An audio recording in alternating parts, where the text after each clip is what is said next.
One of the first casualties of the War of Independence was Crispus Attucks, a black merchant seaman killed in the Boston Massacre of 1770.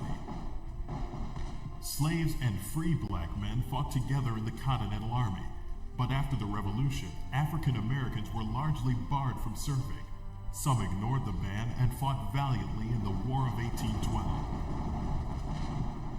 Among the most famous black units of the Civil War was the 54th Massachusetts Regiment, whose heroic assault on Fort Wagner in South Carolina became legendary for the display of bravery against all odds.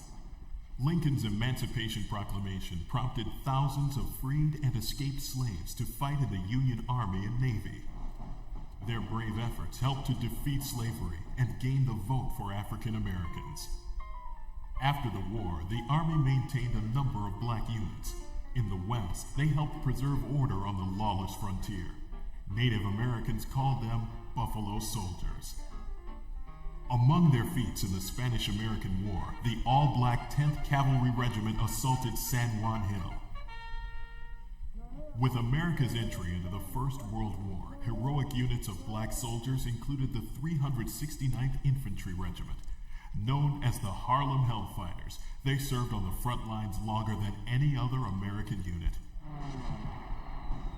During the bombing of Pearl Harbor, Dory Miller, an African-American Navy steward, manned a machine gun to shoot down Japanese Zeros. African Americans continued to serve heroically during World War II, although in segregated units. Nonetheless, the barriers were slowly being broken.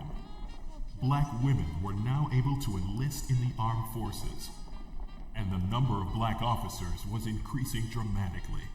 Benjamin O. Davis Sr. had become the country's first African-American general in 1940. His son, future Air Force General Benjamin O. Davis Jr., commanded the 332nd Fighter Group, also known as the Tuskegee Airmen. Their outstanding performance helped to bring an end to segregation in the military.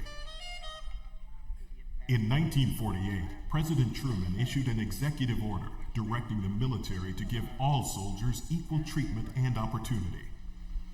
There is no justifiable reason for discrimination because of ancestry or religion or race or color.